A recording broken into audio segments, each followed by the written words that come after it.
For this video, we're going to be taking a look at a bit of a pet project of mine. This is a deck I've been brewing for a while. I've made a lot of changes. It's had a couple of different iterations, but I think I've finally got it in a position that I like. And there's a couple of substitutions I make from time to time, and I'll talk about those. But this is what I call Valueplank, and it's essentially just a good stuff mid-range list. Now, if you don't know what that means, you might not have been following me when I covered the Elder Scrolls Legends, but a good stuff list is essentially a mid-range deck that wants to play really powerful cards, just intrinsically powerful cards whenever it can, and then you just kind of bank on always drawing better stuff than your opponent. Now, that's not always going to work out. Obviously, combo decks, if they find their combo, they'll be able to kill you off. Sometimes people just hit the right part of their deck. They hit their synergy. I'm not saying that's a foolproof plan, but it's usually a very nice, conservative, but consistent plan. And I think I found a list that emulates that experience from the Elder Scrolls Legends, but in Legends of Runeterra. Now, this list has a lot of what I think of as intrinsically powerful cards, but there is a fair amount of kind of cool combo and synergy plays that I want to highlight as well. So without further ado, let's take a dive into the list. You're going to notice right off the bat, there's no 1-drops. That is one of the substitutions I make from time to time. So I think Hapless Aristocrat is a great 1-drop in the current meta, especially because many Demacia-based lists don't have ways to give their units overwhelmed. There is a couple of variants floating around that run Might, but for the most part, it's usually Mono Demacia, or I've seen a couple that combine with Piltover and Zone just so they can run Vi, because Vi's a very powerful card to play on turn 5 or later. But for the most part, Demacia is very present, whether it's the Misfortune lists, the Scout lists, etc. And Hapless Aristocrat is great at just soaking the early game and soaking big attacks, right? Spending 1 mana for a 1/1 that creates a 1/1, and that basically means you can block Garen twice without taking damage, is pretty impressive. So that is something I do substitute in from time to time, but the current iteration, not running it. What I am running is Dreadway Deckhand. We're finally talking about cards in the deck. I apologize, I'm a bit long-winded at times. It's the teacher in me. So Dreadway Deckhand here is a 2/2, and this is one of the very few cards I don't think is necessarily intrinsically powerful, but certainly fits the synergy of this list. Why? Well, we've got a number of damage-based spells that benefit from the powder kegs. So things like Make It Rain, Vile Feast, I'm even still running Black Spear. Late game, cards like Grasp and Withering Wail become incredibly powerful with even just 1 keg on the board. So this helps in that regard. Even if you don't have a spell to take advantage of the keg, if your opponent attacks the kegs, that means they're not attacking you. So that's as good as healing at times. And also, because this list is running Calista, anytime these kegs die, whether it's because you've played a spell and they're used in the result of the spell, or somebody just kills your kegs, that still counts as a unit dying towards leveling Calista up.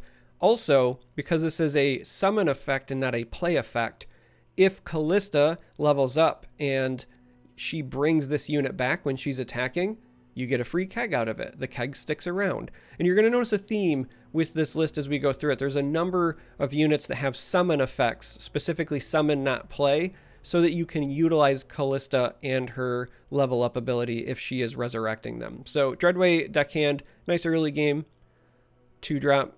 Funnels a lot of utility into you, because a lot of times you're passing on turn 1, so you get that spell mana. On turn 2, if you're attacking on evens, for example, you don't have to worry about them attacking into your keg. You can play it freely. And then by the time it rolls around to turn 3, if you've got something like Make It Rain, that's sometimes good enough to clear most of their board by itself. It's just a really good early game amplifier. Now, Glimpse the Beyond is in the list. This is like one of the reasons to play Shadow Isles. The card is insane. Helps keep your hand full, helps as a combat trick to deny your opponent, whether that means denying a target for an Ezreal level up, denying a lifesteal unit from gaining them health when you're trying to race them, denying just a number of things. The Fiora getting a kill, Garen getting a strike. It's just a really good card. It's one of the reasons to play Shadow Isles, so naturally if we're playing a good stuff list, we're going to include it. Hired Gun is quickly becoming one of my favorite 2-drops in the game. 2/3 stat line is very nice. The summon effect, again, so it's something that would trigger if Calista brought her back, is also relevant, whether you're trying to pull away their best blocker so you can push damage, or whether you're trying to target their best unit to give yourself a favorable trade. Whichever way you go with this, giving the opponent any unit vulnerability just lets you dictate how combat is going to go, right? It's just strategically a good thing to have. Next up, we have Make It Rain and Vile Feast. Both of these are about controlling the early game. There's a lot of aggressive decks on the ladder right now. Draining and giving yourself a blocker is beautiful. Dealing with decks that try to go wide, whether it's spiders or a bunch of, the Noxus-based lists where they're running, Boom Crew Rookie is still always going to be an issue, but some of these things that have high attack or high damage output but low health, Make It Rain helps clean those up. And again, it's even better on the back of a keg, so we're running that. I'm running 2 Black Spears right now. This is one of the cards I sub out for Aristocrat when I run it. Sometimes I'll just take one out, sometimes I take both out, but it's been surprisingly viable and effective, largely because if you're a veteran of Runeterra, you already know this, but if you're somebody who's new and just starting the game, 4 health is a magic number. There's a number of effects in the game that deal 3 damage, but not 4. However, because we're running the deckhands and also Gangplank, we have a number of ways to create kegs, which turns Black Spear and then later on Grasp of the Undying from 3 to the magic 4 health number. So it becomes very relevant. And also, if I'm being honest, a lot of folks just don't expect you to run Black Spear. It used to cost 2 and it was kind of all over the ladder at the time. It got a bit of a nerf. It was adjusted in a balance patch. And as such, folks kind of forget about it, but it's been very effective for me and even more so with the kegs. So I'm currently running 2, but again, if this is one of the cards you want to cut for something like Aristocrat, I get it. Next up, we have Frenzied Skitterer. Even if you're not running a lot of spiders, and we really only get the ones from Vile Feast and then other Skitterers, this is still a great value play. It's defensive in the early game, which is nice. The fearsome means sometimes you can get those attacks in. The 3 attack means it can block other fearsome units. And again, this is a summon effect. So if you flip your Calista, if Calista levels up and you've played a Skitterer and it has died, she will bring this back and you will trigger the summon effect. So you get that extra value in that regard. We have Calista. Not a lot of tricks for flipping her. We're not running anything like Haunted Relic, but again, with the kegs, with things like Vile Feast, we are making enough bodies where flipping her is very realistic. She's been heavily buffed, in my opinion, to where she's more than viable. The 3 allies dying is very achievable. And even if you never flip her, a 4/3 fearsome for 3 is good enough. Is it great? No. But it's good enough. And a lot of times it means you get those early game trades. Most importantly, it trades with Badger Bear. So unless they have a combat trick or it's later in the game and they've also played their allegiance card, just having a 3-drop, even if you have to sacrifice a champion, having a 3-drop that trades with Badger Bear is kind of a big deal right now. So big fan of her, and she definitely just turns the tide of a game if you can level her up.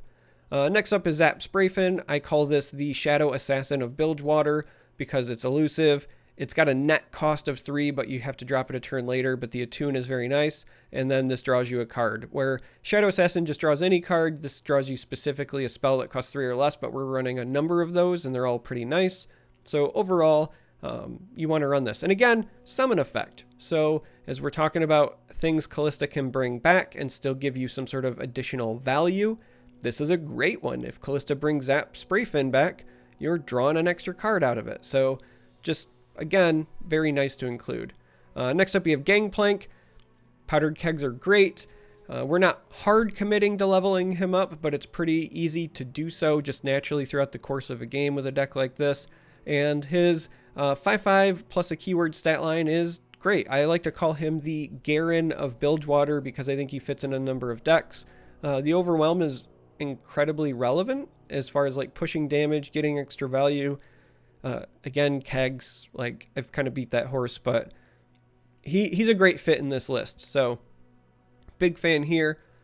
Grasp of the Undying and Withering Wail. These are all about the aggressive matchups. And then to some extent, again, with Powder Kegs, Grasp going up to 4 or sometimes even 5 damage in the Demacia matchup is also very relevant. But really, these are also here because they heal you. And with so much burn and so much aggression on the ladder right now, having these in your back pocket is huge for that matchup. You can really turn the tide, of a game by playing these, stalling, and then getting to where your value plays come online, and then you're just trading better than your opponent. So these are critical to the success of the list, in my opinion.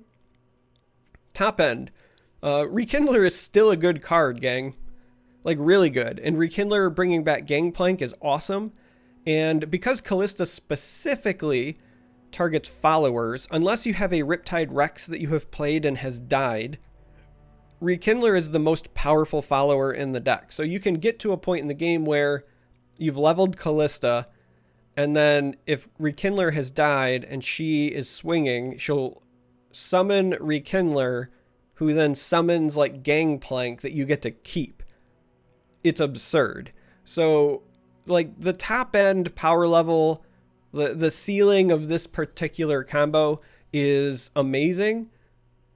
But like I said before, like this deck is really all about just playing kind of intrinsically powerful cards. Rekindler is just powerful on its own. It just happens to have a natural synergy with something like Calista, and sometimes that will just steal games for you. Like you'll do it once and somebody will concede. I'm telling you. And then the top end here is Riptide Rex. I call this Rasa 2.0. I think he's better than Rasa for a number of reasons now. One, Rasa's dropped in value a lot because of the presence of Powder Keg. It's just not really something you want to kill when you play Rasa, so if they're floating around, it's a bit of a feels bad. But also, the real reason I think that Riptide is just ultimately better than Rasa right now is, even though Plunder is probably a little bit harder to trigger consistently than just killing one of your own units, making sure that you get value even on an empty board is a big deal. There's been plenty of times where I've played a game and I've had Rasa in my hand, but I don't want to play him because I'm waiting for my opponent to play units and then play my Rasa to get that value. Riptide, on the other hand, if your opponent has nothing on the board, you trigger that Plunder, you slap down Riptide because you're still Cannon Barraging 7 times. And now if you don't know what the Cannon Barrage does here, Cannon Barrage deals 2 to a unit, but if it's dead or gone, you deal 1 to the enemy Nexus instead. So Riptide, when you play him on an empty board, deals 7 to the opponent, and then you get a 7-4 out of it. And if they have units, you're probably killing most, if not all of them, when he comes down.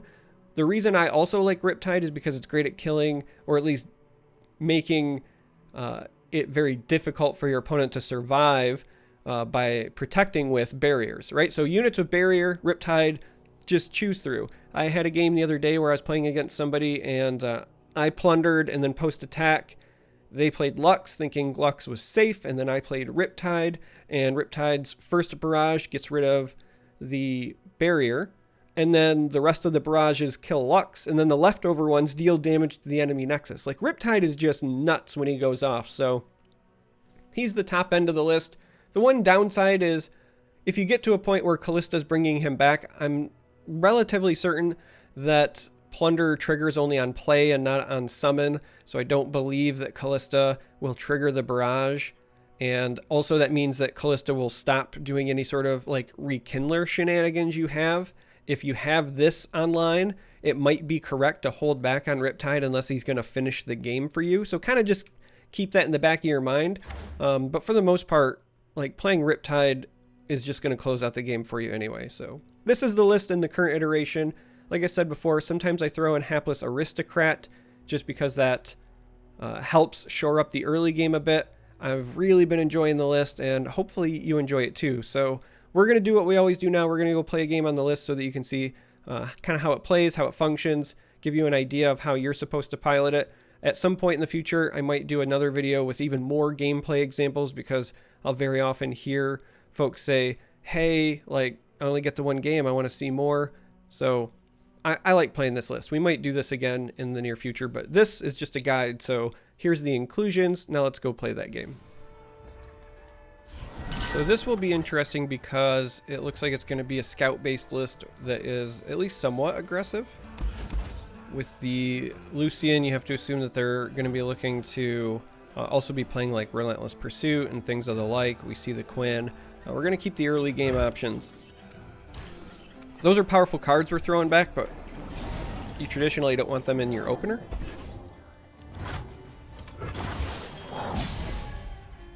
And this is actually a really good spot for us to be in, because with us attacking on evens, we can play this on 2, and we don't have to worry about them immediately attacking this back. We'll get mana back before next turn.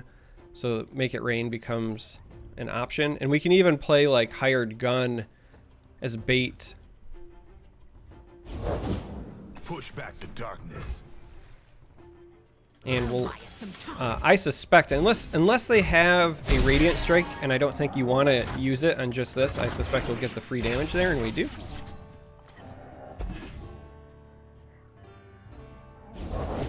I've got your back. All right, so the barrier slightly annoying, but we can go ahead and do this. Get paid. Bring in the heat.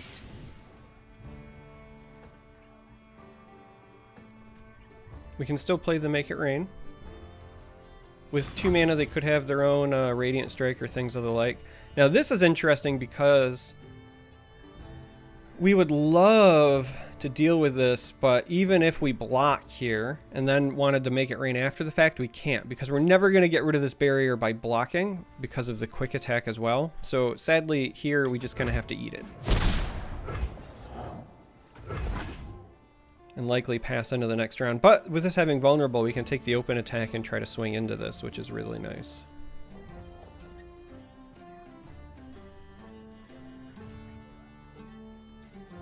We actually don't even need to take the open attack. We can get extra cheeky if we want, because we'll have enough to still play Make It Rain if we really need to, but we can go with a Skitterer here to try to turn this into a value trade if they don't have a combat trick, and that's exactly what we're going to do. We didn't draw anything to make us deviate from that game plan, but being able to purposefully hit this because I was vulnerable and drag this is nice. For the glory of Demacia. All right, so they go with the Bannerman, which is obviously not great for us, but we can still do something like this. And again, with 2 mana, it's possible they have something like a Radiant Strike, but we can go ahead and do this as well. See if they take the bait. It's entirely possible they just let this through. I'll stop you. They do let it go. Oh, now they're second guessing. Okay, they're just moving stuff around. That's fine too.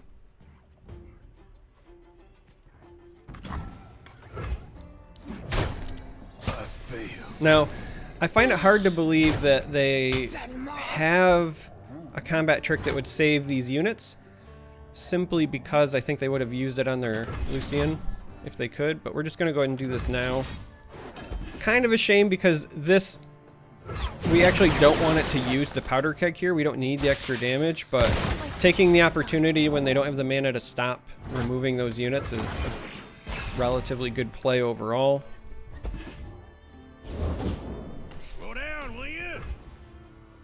And now is also an interesting spot because we don't want them to eat our powder keg for free.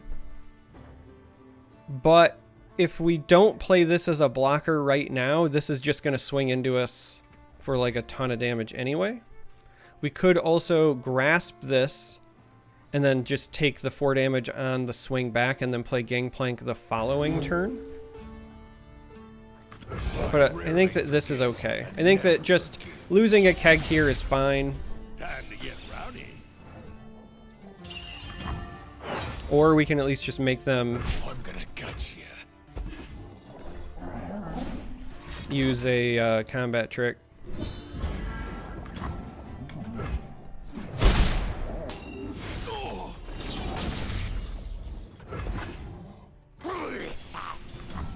Oh, interesting. So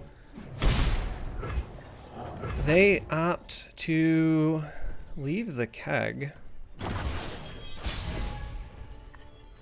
And we get another Gangplank. So we're going to play another one here, because these are now going to be up to a drain 5 next turn in all likelihood. Raise the banner. Which will still, or at least normally would still take care of that. Hang them by their entrails. But this also didn't trigger the Allegiance, so we just have to assume that they're going to draw a Might next turn.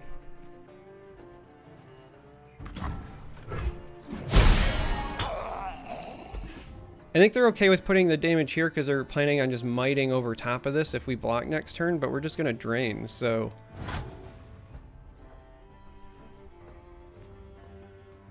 Or are we? If they didn't have the combat trick to save the 4/4, or at least not save it, but kill this, they probably don't have something that protects. This actually might be an okay play here. And so I think we're going to do that. It'd be nice to drain even more health, but this is such a value-efficient play to spend 1 mana and kill this 3/3, potentially. Alright, so we don't get the kill in that regard, but we also made them use single combat, so. And we saved these, so we can still do the super drain against whatever it is they play. We also have Rekindler bringing back Gangplank as an option. And again, we know that they've got a Might in hand, like, let's be honest. Yeah, I think I like the Gangplank play. Like, we know we're going to take some overwhelm damage here, and that's fine. Destroying won't do any good. So the second... Oh, no, they're just going to do it that way, huh? Okay. I'm very surprised by that.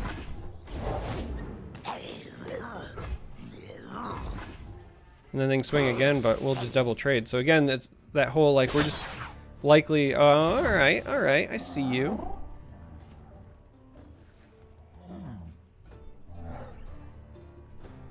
Come from the dark. Yeah, I think this is probably the correct one to lose here. Even though this only has 1 health, this doesn't have a lot of ways to deal, like, just 1 damage. At least I don't suspect it. It's possible they run, like, Blade's Edge, but... I think this is fine. So let's do it this way. This was smart. Just because it does slow that down a bit. You have to damage the Nexus 2 more times before he levels, and then his on attack and just like general gaining kegs every round becomes very relevant. Let's go with Zap first here. Likely going to play Calista, but I wanted to see what we were going to draw.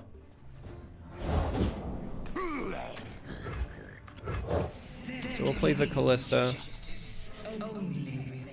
There's a lot of value for them. Holy Badger Bear Batman. Let's do this. So again, we suspect this is a Might in hand.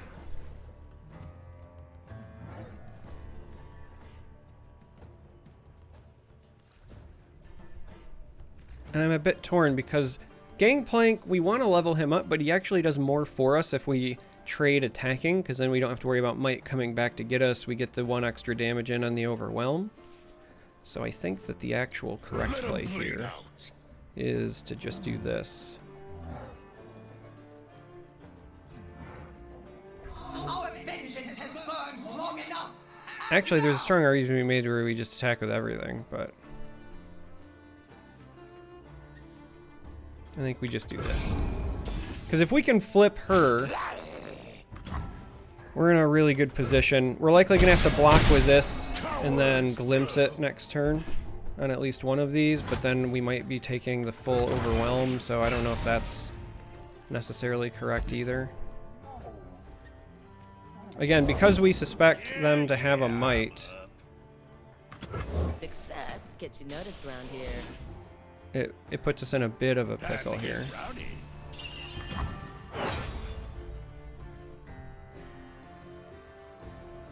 Ooh, got some fight in ya.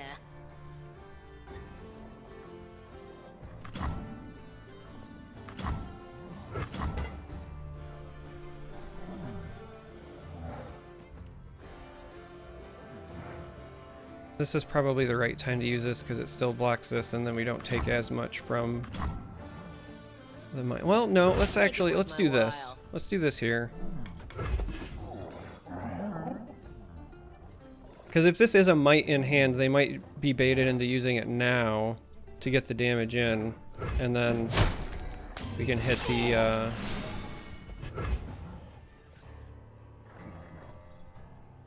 drain.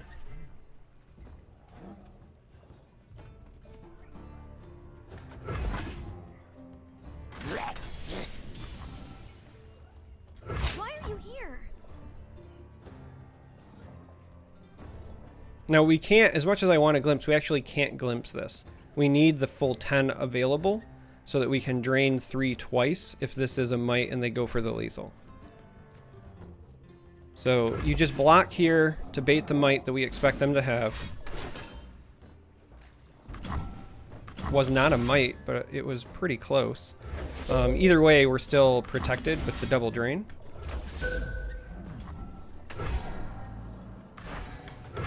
We still keep our Calista alive.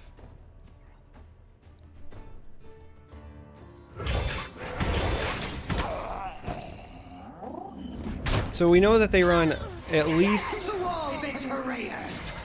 might and the damage dealer.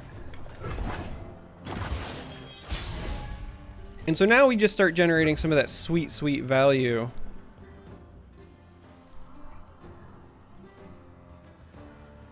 They disgust us.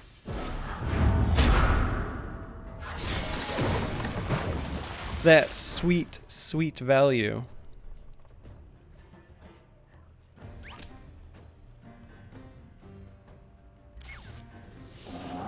And that's it. So that's the dream. That's what you're trying to do with the deck. So hopefully you enjoy it. I know I do.